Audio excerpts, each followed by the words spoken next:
Londres, 7 juillet 2005. C'est l'heure de pointe du matin dans une des villes les plus surveillées au monde.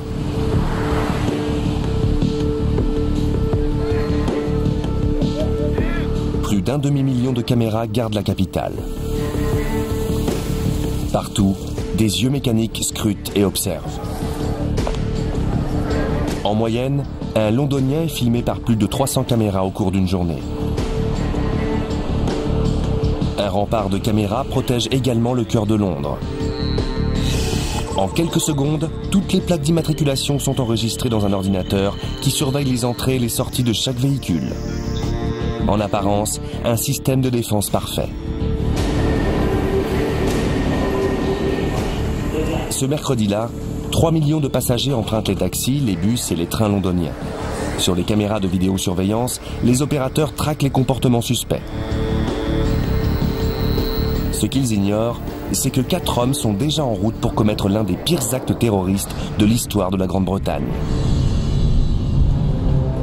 Ils garent leur voiture à l'extérieur de la ville afin d'éviter le cercle de caméras de circulation et prennent le train pour se rendre au centre.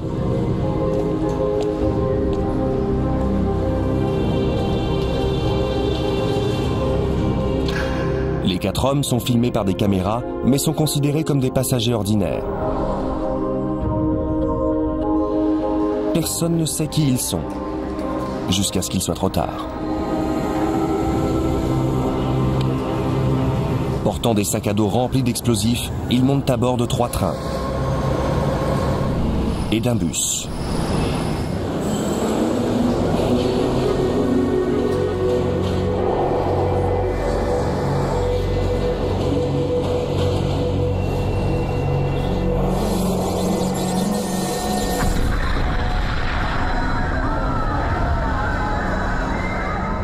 À 8h50, les explosions déclenchées par les kamikazes éventrent 3 trains de banlieue à 1 minute d'intervalle.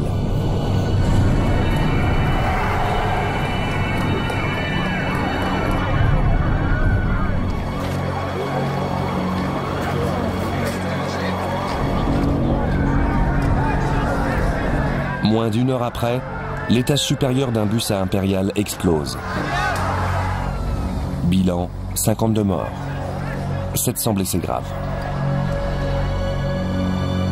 Scotland Yard ouvre alors la plus grande enquête de son histoire. Il va nous falloir de nombreux mois d'investigation approfondie. Les enquêteurs visionnent d'interminables heures d'enregistrement vidéo dans l'espoir d'apercevoir les coupables. Mais comment se fait-il que le système de surveillance le plus élaboré de toutes les villes du monde n'ait pas permis de prévenir ces attentats? La réponse se trouve dans un hangar crasseux du centre de Londres, le poste de commandement de Westminster.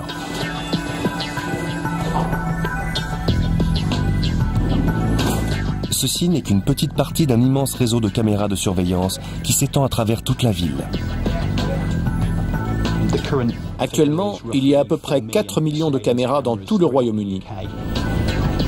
Si vous habitez Londres, Robert McAllister, le directeur du poste de Westminster, peut pratiquement surveiller chacun de vos mouvements. Quand vous sortez de chez vous le matin et que vous prenez les transports en commun, il y a très certainement une caméra. Si vous empruntez une rue piétonne, et si vous entrez dans un magasin, où que vous soyez dans Londres, vous serez probablement filmé par une caméra de surveillance. Ça ne m'intéresse pas de voir quelqu'un boire un cappuccino dans sa cuisine le matin. Mais si on vous enlève votre enfant, si vous êtes victime d'un crime ou si on vous cambriole, vous apprécierez les caméras de surveillance. Si vous êtes un criminel, ce sera le contraire. Les caméras de surveillance ont déjà fait leur preuve dans la lutte contre la criminalité. Ce groupe de 4 individus nous intéresse. Août 2004, un groupe d'hommes fixe un dispositif électronique sur un distributeur d'argent avec lequel ils volent des numéros de cartes et des codes. Puis, ils font de multiples retraits sur les comptes des victimes. Les hommes de McAllister utilisent les caméras de surveillance pour les appréhender. Ils les suivent de caméra en caméra et guide prudemment les policiers vers le bon véhicule pour qu'ils empêchent la fuite des malfaiteurs. Quand le véhicule démarre, on voit bien la plaque. La voiture de police bloque cette file. On a là une intervention réussie qui va certainement conduire à une arrestation. Voilà l'image que la plupart d'entre nous ont de la surveillance à grande échelle. Un Big Brother doté de milliers d'yeux. Pourtant, cela ne suffit pas à arrêter un terroriste déterminé à tuer. La vidéosurveillance a ses limites. D'abord, il faut savoir qui on cherche. Ensuite, il faut des hommes derrière chaque écran, chaque minute de chaque jour. Naturellement, il leur est difficile d'identifier une situation qu'ils ne soupçonnent pas. On ne peut pas vraiment prédire un crime. La vidéosurveillance n'a pas permis de prévenir les attentats, mais elle a joué un rôle majeur dans l'enquête. Il fallait trouver 4 individus et de minuscules indices parmi des milliers d'heures d'enregistrement. Ces caméras ont filmé les terroristes 9 jours avant les attentats. On les voit ensemble à la gare de Luton. Ensuite, on voit qu'ils se sont retrouvés au métro King's Cross. Ils arrivent ensemble et repartent séparément. Cela confirme qu'ils faisaient partie de la même unité. Et c'est une information clé pour l'enquête.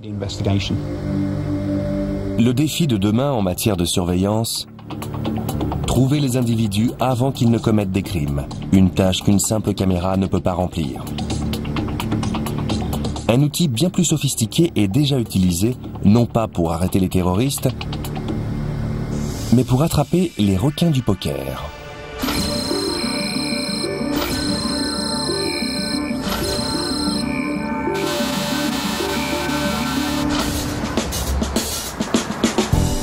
Chaque année, plus de 35 millions de touristes affluent dans cette oasis au milieu du désert. La plupart savent que les casinos utilisent la vidéosurveillance. Mais peu savent à quel point ils sont épiés.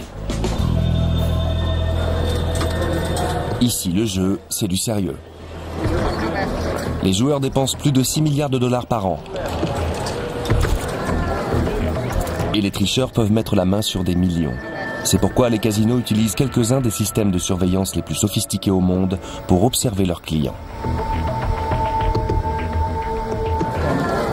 Chaque fois ou presque qu'ils retournent une carte, qu'ils baissent un levier ou jettent un dé, 5, 7. Lorsqu'ils entrent dans l'immense casino Aladdin pour jouer, les clients pénètrent dans un monde sous haute surveillance. Surveillance. À sa tête, un homme qui reste tapi dans l'ombre. On peut voir sans être vu. Un peu comme une caméra cachée. Bill Page est le directeur de la surveillance et il s'assure que son équipe reste invisible, cachée, loin du strass et des paillettes.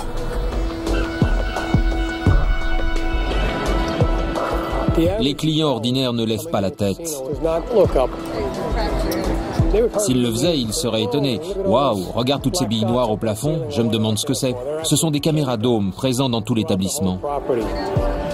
Ces caméras ont l'air ordinaires, mais bien qu'installées sur des plafonds hauts de 12 mètres, elles peuvent lire l'heure sur une montre ou les numéros de série sur un billet.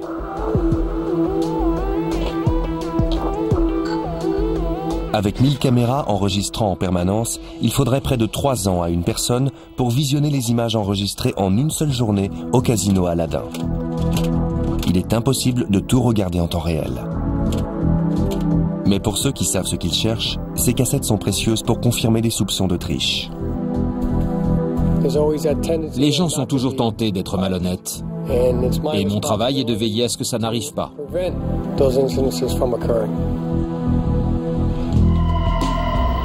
Voici les images d'un homme qui joue à la roulette. Mais regardez bien. Rien ne va plus. Il tente de miser après coup. Et voilà la mise. Les images montrent que le joueur a placé des jetons après l'annonce de la croupière. Voilà la fin des mises et il pousse des jetons vers elle pour la troubler. Rien ne va plus. Et voilà la mise. C'est assez flagrant. Mais il trouve un tricheur plus subtil au blackjack. L'homme tord les cartes pour pouvoir les distinguer et avoir un avantage injuste sur le casino. Cet individu tord les cartes hautes, là. Tordre les cartes est un péché capital à une table de jeu. Les casinos appellent ça tricher et expulsent tous ceux qui s'y risquent. Il modifie l'issue du jeu et on ne veut pas de ces gens-là dans l'établissement. Dans ce jeu de dés, tout semble normal jusqu'à ce qu'on regarde les images plus attentivement. Voici le sujet et on a la victime là. Regardez bien les mains du sujet. On voit la femme glisser sa main sous celle de son voisin au moment où il regardait ailleurs et lui voler ses jetons. Et voilà.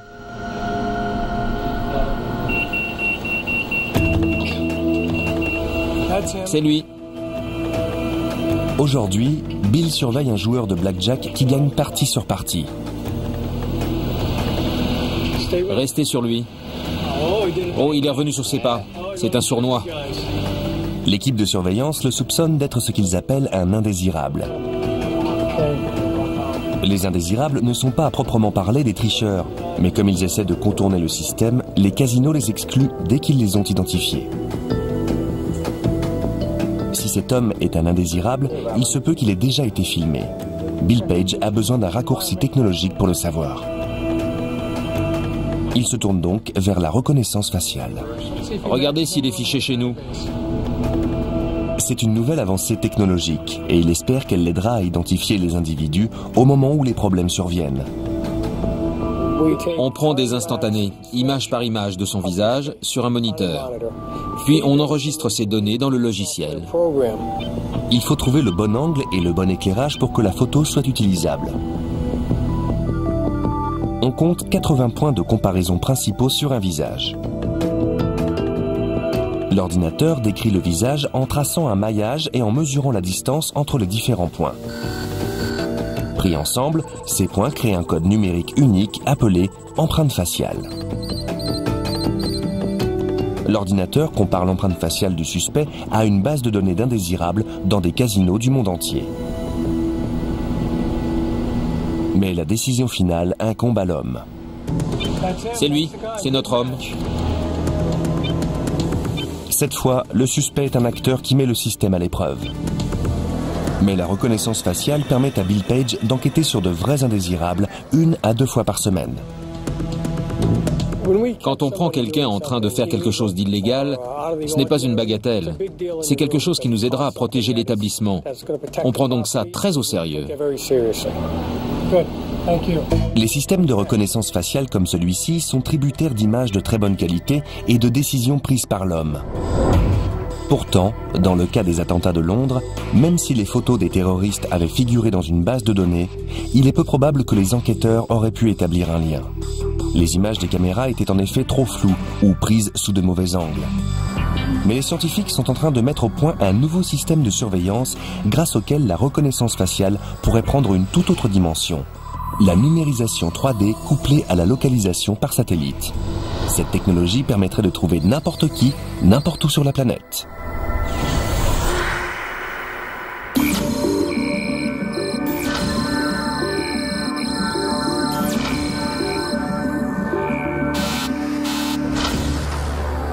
Le défi de demain en matière de surveillance, ce n'est plus seulement de repérer un visage dans une foule, mais d'identifier une personne où qu'elle se trouve sur Terre. Ce laboratoire travaille sur cette avancée technologique cruciale pour l'avenir. Il est équipé d'un dôme géant qui utilise la reconnaissance faciale en 3D et permet l'identification d'une personne sous n'importe quel angle ou presque. Selon la police, ils ont été filmés pendant la préparation des attentats. Pour trouver les suspects des attentats de Londres, les enquêteurs ont dû visionner des dizaines de milliers de cassettes vidéo. Ils ont dû également limiter leurs recherches dans le temps et l'espace et n'ont finalement trouvé que des images des suspects de mauvaise qualité. Un observateur ordinaire n'y aurait pas prêté attention. Mais les spécialistes de la reconnaissance faciale comme Hans-Peter Pfister savent qu'un système plus élaboré pourrait pallier ces limitations à l'avenir. Les caméras étaient placées assez loin dans les stations de métro et ont filmé ces individus sous des angles plutôt biscornus. Pour rendre la reconnaissance faciale plus probante, il faut vraiment une base de données en 3 dimensions. Regardez la caméra, elle va filmer votre visage et l'enregistrer. Hans-Peter Pfister connaît les limites du système de reconnaissance faciale en 2D. Car s'il peut reconnaître une personne déguisée, il ne peut pas l'identifier de profil. Démonstration. Des lunettes ne suffisent pas à tromper le système. Même chose pour des moustaches. Une chevelure étrange. Oui, c'est bien. Et même une barbe.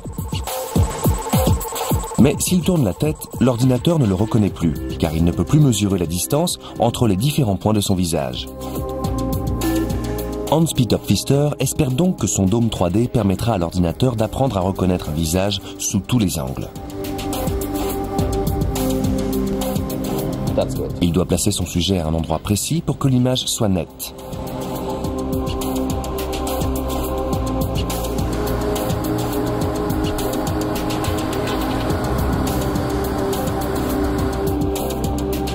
Ensemble, les caméras créent une image composite. Un maillage de plus de 64 000 points forme un visage complet. Cette image finale est appelée modèle 3D.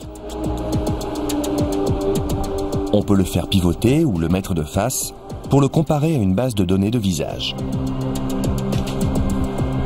L'espoir est qu'un jour tous les criminels puissent être identifiés sous n'importe quel angle. Le système en 3D est donc extrêmement prometteur pour de futures enquêtes. Comme celle des attentats de Londres, où les caméras de surveillance ont filmé les terroristes de profil. Et cette nouvelle technologie pourrait être couplée à des caméras intelligentes qui pourraient repérer des visages et les comparer à une base de données. Le défi à relever pour la technologie de surveillance, c'est de trouver les individus où qu'ils soient avant qu'ils ne frappent. Nous voici dans un autre laboratoire qui met au point un système qui fait justement ça.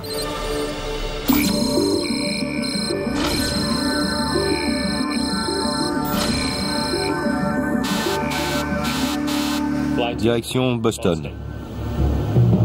Dans un laboratoire du Massachusetts, des scientifiques sont à la poursuite d'un criminel. Un avis de recherche du FBI leur a été envoyé par leur quartier général. L'homme recherché s'appelle Thomas O'Connor. O'Connor est coupable de fraude bancaire. Il a détourné des centaines de millions de dollars dans des banques aux 4 coins du monde. Nos scientifiques injectent le visage d'O'Connor dans leur base de données. Grâce à un logiciel de reconnaissance faciale, relié à des millions de webcams installés dans les rues et les immeubles du monde entier, une chasse à l'homme planétaire commence. Direction Tokyo. Dans chaque ville, les webcams municipales balaient les rues à la recherche d'un visage qui correspond. Londres.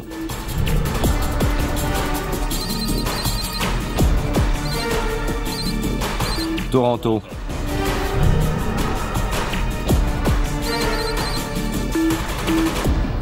Les scientifiques sont informés que O'Connor vient d'entrer aux États-Unis via New York. Chaque bâtiment de la ville apparaît alors en 3 dimensions, permettant une vue aérienne. Vérifions les banques. Signalé. Banque. Ils demandent à l'ordinateur de leur montrer toutes les banques de New York. Il faut sélectionner une zone. Prenons Broadway. Voyons les webcams. Ils passent Times Square au peigne fin, mais sans aucun signe de O'Connor. Ils se dirigent vers le quartier des affaires. Je vais prendre cette zone. Elle est assez grande. Beaucoup d'activités ici. Il faudrait voir les webcams là. Grâce à des milliers de webcams, ils balaient les rues dans l'espoir d'apercevoir O'Connor. Et finalement, leurs efforts sont récompensés. Apparemment, il serait entré dans cette banque. Un détecteur se déclenche. Une caméra repère O'Connor dans le hall d'une banque. Il n'a traversé ce hall que quelques secondes plus tôt, pourtant ils ont trouvé son visage dans un océan de millions de visages. Il serait dans cette zone. Depuis la salle de commandement, ils envoient des unités sur les lieux et effectuent son arrestation. Cette salle de contrôle est fictive, mais toutes ces technologies existent déjà. Elles n'ont simplement pas été associées pour l'instant. Quand elles le seront, il sera pratiquement impossible qu'un visage nu échappe à la détection. La reconnaissance faciale est de plus en plus performante. Mais demain, les technologies de surveillance ne se contenteront plus seulement de vous identifier par votre apparence extérieure. Elles s'immiscent déjà dans votre corps. Elles vous espionnent de l'extérieur, mais aussi de l'intérieur. Elles assurent la sécurité des frontières les plus sensibles du monde.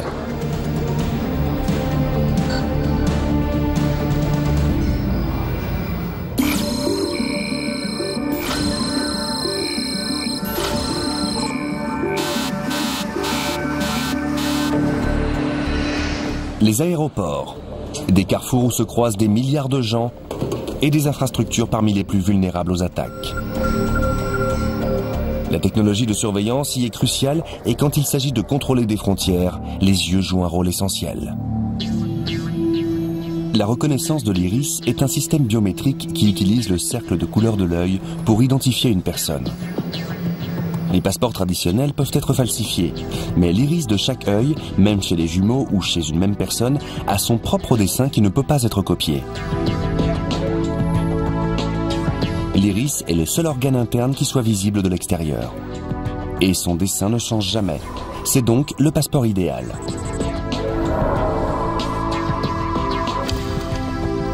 Les iris sont généralement 10 fois plus précis que des empreintes digitales et bien plus fiables pour identifier une personne que son visage. En voici la parfaite illustration. On pourrait penser qu'il s'agit d'une photo du vice-président américain à côté du président. Mais en réalité, les yeux, le nez et la bouche de Dick Cheney ont été pris sur le visage de Bush et copiés sur le sien. Il est difficile de distinguer un visage de l'autre. Les différences ne sont pas assez nombreuses. Il n'y a pas grand-chose d'aléatoire dans la géographie d'un visage. Si elle était aussi aléatoire que le dessin d'un iris, on verrait des visages avec 6 nez, 5 bouches, 3 yeux placés n'importe où.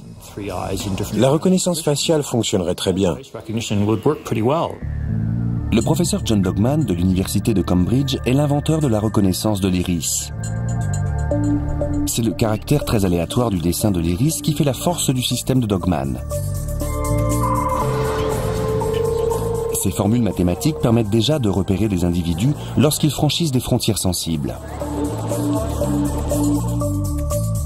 Certains aéroports des États-Unis utilisent déjà la reconnaissance de l'iris. Mais c'est aux Émirats arabes unis que cette technique est la plus répandue. Tous les ports d'entrée du pays ont recours au scanner de l'iris, y compris le principal aéroport de Dubaï.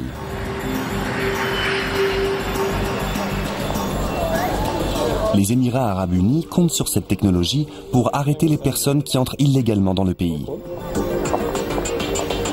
80% de la population des Émirats arabes unis est étrangère. Pour contrôler ce flot humain, les détenteurs de visas étrangers sont comparés à une liste noire de l'immigration sur laquelle figurent 500 000 criminels et individus en situation irrégulière.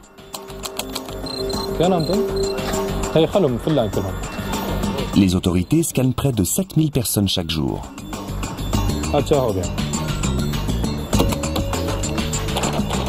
Thank you. Next.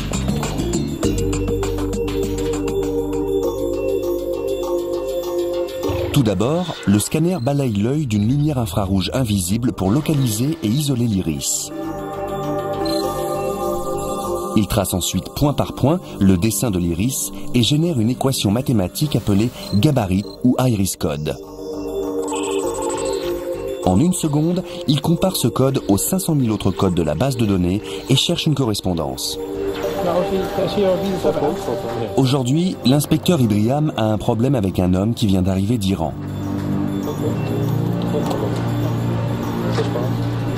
En moins d'une seconde, l'ordinateur effectue un demi-million de comparaisons et montre que le dessin de son iris correspond à un iris code de la base de données. Il y a correspondance. Il ne peut plus entrer aux Émirats arabes. Il est interdit de séjour définitivement. L'homme était sur la liste noire car il avait déjà tenté d'entrer dans le pays sans visa. Cette fois, son corps l'a trahi.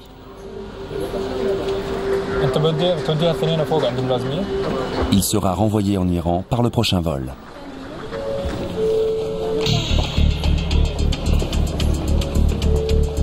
Ce système a déjà permis d'empêcher 25 000 personnes d'entrer illégalement dans le pays. Mais malgré l'efficacité de la reconnaissance de l'iris, son inventeur sait qu'il y a des dangers à utiliser le corps pour procéder à des identifications. Il y a une dimension orwellienne dans la biométrie, dans la mesure où des machines peuvent, de façon fiable et automatique, vous identifier et suivre vos mouvements en fonction de votre identité. Et naturellement, chaque pays, selon sa culture, a sa vision du degré de liberté auquel les individus ont droit. Les systèmes de reconnaissance de l'iris s'immiscent dans nos corps. Mais il existe une nouvelle technologie de surveillance qui peut nous mettre à nu, une véritable fouille virtuelle. Il s'agit de la technologie backscatter.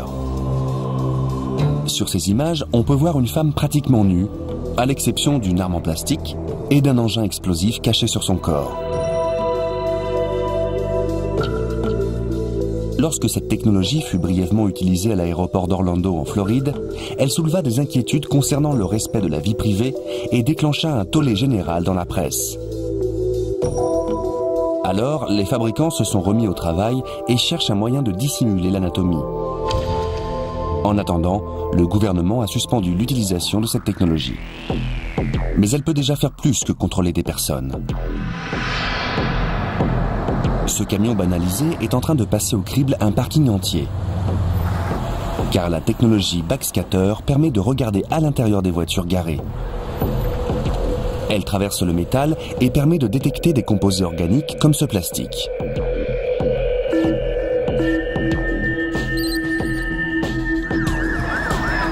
Après les attentats de Londres, les enquêteurs ont bouclé le parking où les terroristes avaient garé leur voiture. Et en ouvrant le coffre, ils ont fait une découverte capitale. Bizarrement, dans cette voiture, on a trouvé d'autres explosifs. On ne sait donc pas quel autre terroriste allait venir et se servir. 16 bombes de fabrication artisanale étaient cachées dans la voiture de location. Cette découverte est arrivée trop tard pour prévenir ces attentats. Mais si au moment où elle entrait dans le parking, la voiture avait été contrôlée par la technologie backscatter, le pire attentat de l'histoire de la Grande-Bretagne aurait peut-être pu être évité. Déployée le long des frontières, la technologie backscatter est une arme puissante dans la lutte anti-contrebande. Elle peut montrer en un instant ce qu'un douanier mettrait des heures à trouver. Contrôlé au rayon X classique, ce camion de fruits à Hong Kong ne semble rien contenir de suspect. Mais la technologie backscatter détecte de l'héroïne. Ce sont ces blocs blancs cachés sous les fruits. Bien qu'elle fonctionne comme des rayons X classiques, la technologie backscatter met au jour des choses que les rayons X ne voient pas. À la frontière guatémaltèque, un camion de bananes renferme une cargaison secrète. Des clandestins apparaissent clairement cachés sous les fruits.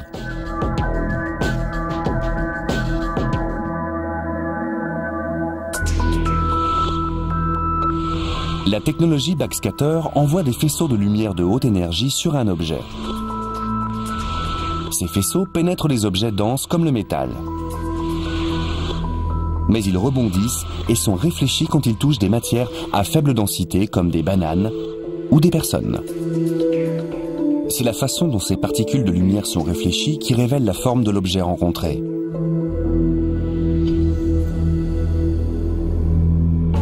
Bien que certaines nouvelles technologies puissent être invasives, elles renforcent la sécurité aux endroits où elle est le plus nécessaire. Mais il est un autre défi. Surveiller une ville tout entière. Des millions de personnes, des centaines de lieux, même la nuit, avec des technologies si performantes qu'elles pourraient bien finir par montrer ce qu'elles ne sont pas censées montrer.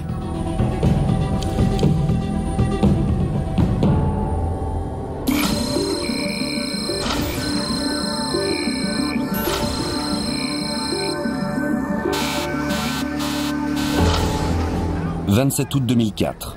Des manifestants protestent contre la Convention républicaine. Des milliers de gens sont descendus dans la rue.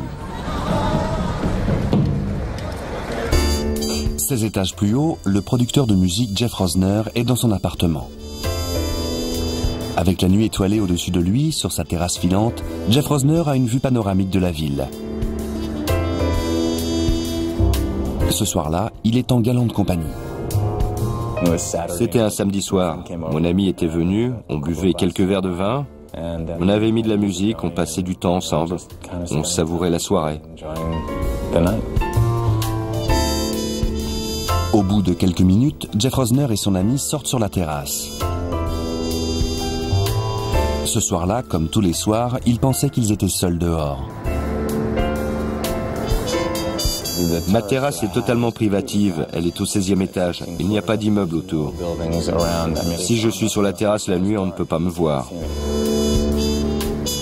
Mais ce soir-là, Jeff Rosner et son ami ne sont pas seuls. Et ils sont sur le point de se retrouver nez à nez avec l'avenir.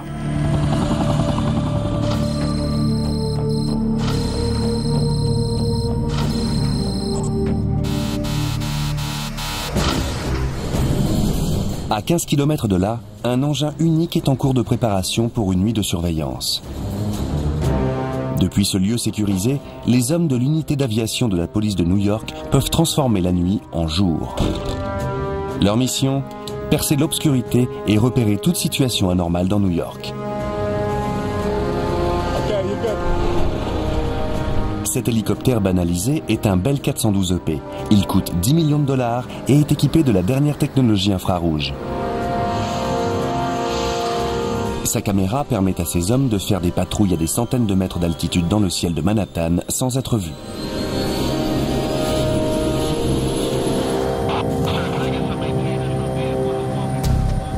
L'équipe effectue plus de 9000 missions de surveillance par an. Dirigée par l'inspecteur adjoint Gallucci, elle est chargée de repérer les crimes, les activités terroristes et toutes sortes d'incidents. On est en surveillance 24 heures sur 24. On est à l'affût de tout ce qui sort de l'ordinaire, des situations inhabituelles, dans des lieux sensibles. À une vitesse de plus de 240 km/h, il ne leur faudra que quelques minutes pour parcourir les 15 km qui les séparent de la ville. Ils survolent Brooklyn et suivent leur progression sur une carte en temps réel. Puis, aux abords du port de New York, ils allument la caméra infrarouge et font apparaître un monde jusque-là invisible.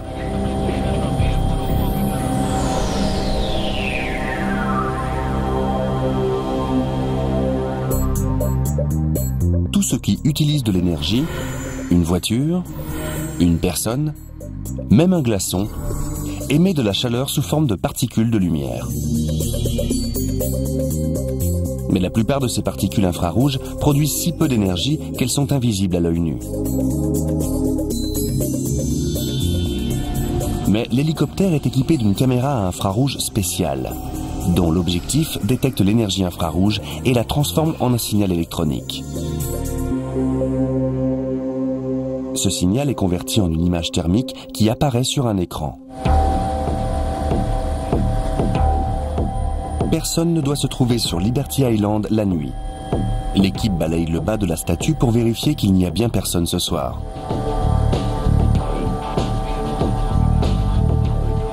Depuis la console de surveillance aménagée à l'arrière de l'hélicoptère, ils voient le ferry de Staten Island qui effectue sa traversée des centaines de mètres plus bas.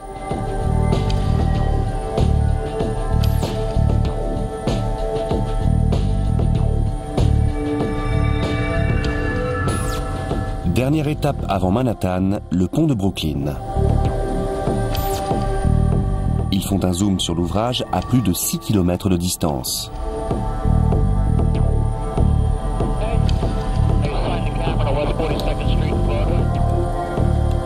L'ordinateur de bord permet à l'équipe de programmer une cible comme la zone de Times Square dans un système de guidage GPS. En quelques secondes, ils sont au-dessus de leur cible. Survoler Manhattan, on ne s'en lasse jamais. C'est magnifique. Mais on ne doit pas oublier qu'on a un objectif, qu'on ne fait pas du tourisme. Tout le monde dégage de la chaleur et l'hélicoptère de surveillance peut suivre un individu à des centaines de mètres de distance, généralement à son insu.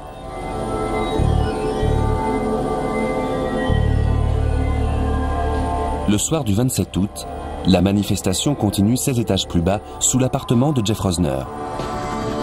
Et l'hélicoptère à infrarouge de la police new-yorkaise surveille l'événement. On était là pour surveiller la situation, les mouvements de foule. Notre travail consiste aussi à contrôler les toits d'immeubles bordant la manifestation pour vérifier qu'il ne s'y passe rien d'anormal. L'hélicoptère balaye le quartier à la recherche d'éventuels problèmes. Pendant ce temps, la soirée de Jeff Rosner se passe bien. C'était une soirée romantique. C'était une très belle nuit. La police filme toit après toit. Rien d'anormal à signaler. Quand tout à coup, quelque chose d'inattendu se produit.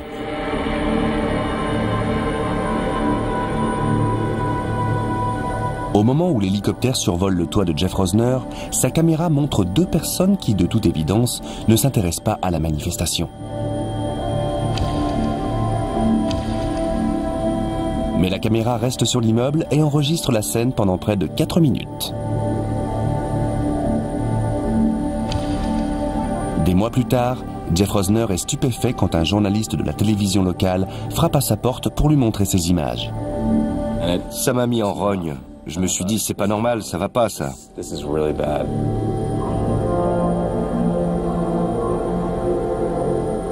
Je suis content que cette technologie me protège. Mais ça me rend triste qu'on puisse en faire un mauvais usage. Alors c'est arrivé, et c'est moi qui ai été visé. J'ai envie de dire, hé mec, s'il te plaît, éteins ta caméra et dégage. C'est ma vie, ma soirée, t'as rien à faire ici. Ne viole pas mon intimité. Jeff Rosner considère que c'est un abus des technologies de surveillance, mais la police n'est pas d'accord. On ne cherche pas à violer l'intimité des gens. On fait notre travail de policier, on protège les citoyens. À ceux qui pensent que c'est une atteinte à leurs droits et à leur liberté, je dis que la vie a changé. Il y a eu le 11 septembre, et la surveillance policière maintenant doit être faite comme ça. Lors de la diffusion des images au journal télévisé, certains ont jugé que l'intimité de Jeff Rosner et de son ami avait été violée. Les technologies deviennent de plus en plus sophistiquées, mais ce n'est que le début. Les outils de surveillance vont déjà bien au-delà des caméras à infrarouge, et la police n'est pas la seule à nous observer. Les gouvernements, les organes du maintien de l'ordre et les entreprises utilisent nos objets de la vie quotidienne pour surveiller nos activités. Les téléphones portables peuvent suivre nos mouvements par le biais des tours de transmission et des satellites. Le téléphone portable nous piste physiquement. Il est dans notre poche et dessine une carte qui indique où on est allé et où on va. Les technologies que l'on utilise, de la clé électronique d'une porte, en passant par le badge de télépéage autoroutier, jusqu'au navigateur Internet de nos ordinateurs, toutes ou presque laissent une trace électronique. Il y a des appareils et des systèmes de paiement qui laissent derrière nous des traces, comme les traînées dans le sillage d'un avion. Et la surveillance du XXIe siècle est capable de suivre ces traces et de marcher dans nos pas, voire d'anticiper et de prédire où on sera avant qu'on y arrive. Grâce à la technique du data mining, les entreprises et les gouvernements extraient tous ces détails de notre vie quotidienne et les enregistrent sur d'immenses bases de données. L'école que vous avez fréquentée, ce que vous avez acheté hier, où vous avez mal, combien vous avez épargné pour votre retraite, et même vos mauvais penchants. Ces informations et bien d'autres sont accessibles à ceux qui savent où chercher. Au lieu du grand secret qu'on veut cacher, on a des millions de petites bribes d'informations qui, en s'ajoutant, créent un profil numérique de nous très juste, très précis, très prévisible. Les gouvernements utilisent la surveillance pour la sécurité et le maintien de l'ordre. Les entreprises pour dresser des profils de nos comportements et vendre toujours plus. Plus ces technologies gagnent du terrain, plus il est difficile de se cacher. Les gens sont très prévisibles. Si vous savez où j'étais à 15h15 ces 250 derniers jours, vous pouvez aisément deviner où je serai à 15h15 demain. Et si vous êtes capable de savoir où je serai demain à 15h15, il n'y a presque rien que vous ne puissiez faire. D'ores et déjà, les technologies de surveillance sont partout. Mais il se peut que demain, le système suprême ne nous surveille plus de l'extérieur, mais qu'il soit à l'intérieur de notre corps. Et qu'il ait le pouvoir non seulement de dire qui nous sommes, mais aussi tout ce que nous faisons.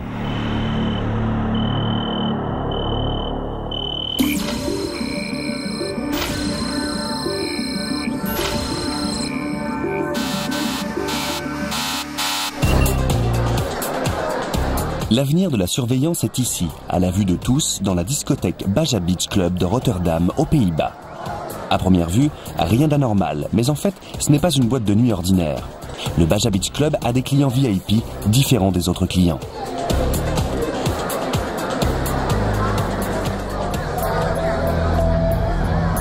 Ils n'ont pas besoin de pièces d'identité ni d'argent pour payer leur consommation. Pour entrer dans le club, il leur suffit de se faire scanner le bras.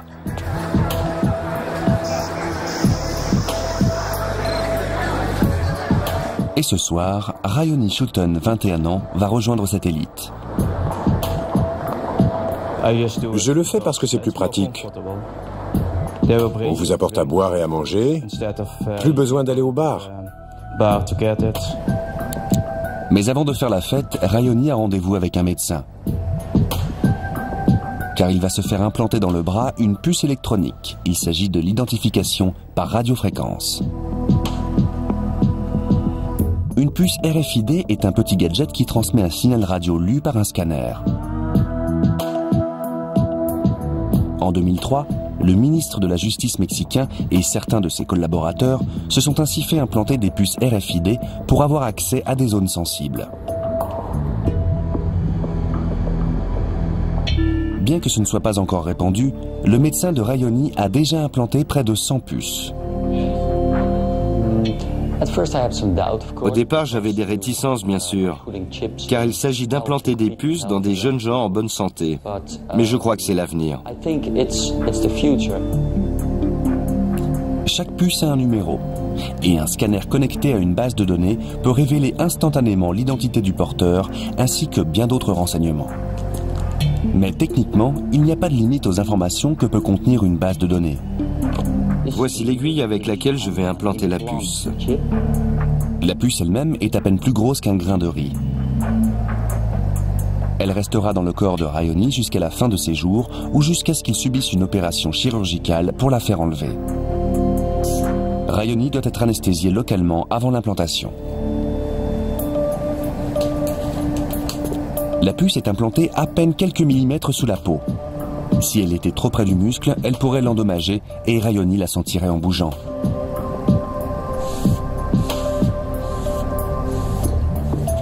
Si tout se passe bien, il ne saura même pas qu'elle est là.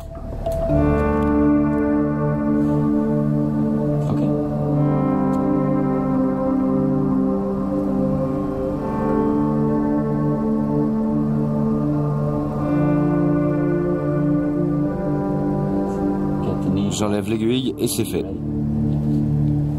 L'opération ne prend que quelques secondes. Et maintenant, l'heure est à la fête. Tandis que les autres doivent payer à l'entrée, lorsque Rayoni arrive au club, son nom et son numéro l'identifient instantanément comme un membre VIP. Il se dirige vers le carré VIP. Il se sert de sa puce pour acheter une boisson.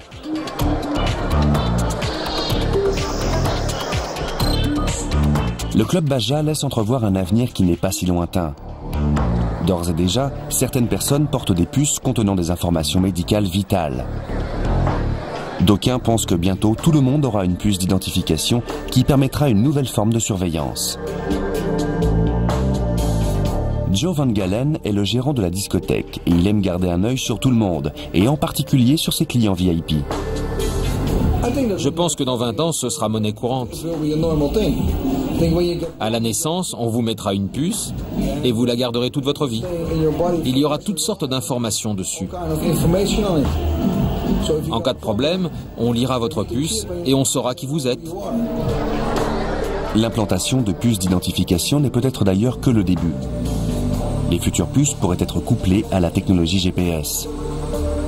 et il serait alors possible de repérer n'importe qui, n'importe quand, n'importe où. Les parents et les propriétaires d'animaux utilisent déjà des appareils GPS externes pour ne pas perdre la trace de leurs êtres chers.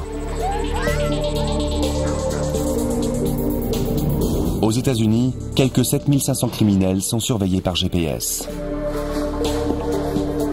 Et la miniaturisation de ces appareils va bon train. Bien que les implants de GPS n'existent pas encore, ce n'est peut-être qu'une question de temps avant que chaque criminel, et peut-être chaque citoyen, ne soit porteur d'une puce d'identification. Autrefois du domaine de la science-fiction, ces technologies de surveillance sont en train de devenir une réalité. Mais plus elles deviennent perfectionnées, plus elles soulèvent de controverses.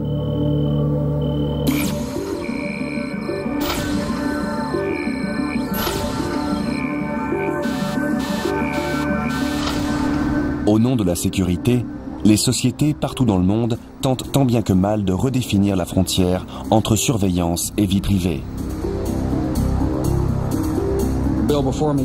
Cette loi permettra d'identifier, de démanteler, de contrecarrer et de punir les terroristes avant qu'ils ne frappent.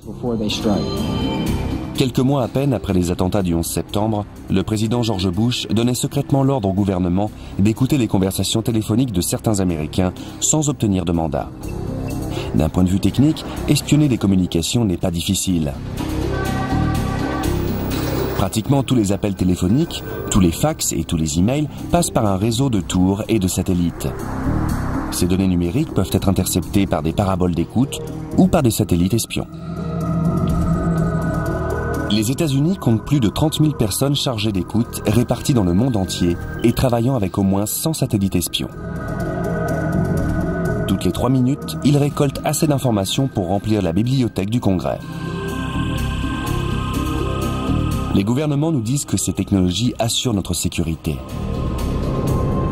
Mais où cela va-t-il mener ?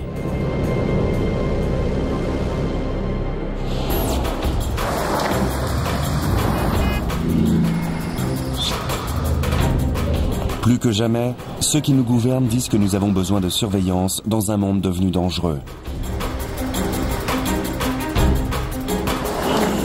Mais même un demi-million de caméras n'ont pas pu empêcher les attentats de Londres.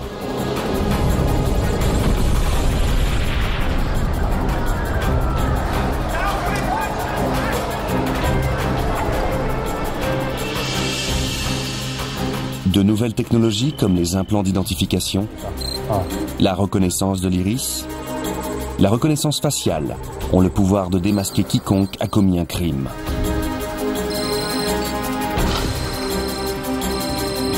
Ou franchi une frontière illégalement. Mais elles ont également le pouvoir d'envahir notre intimité.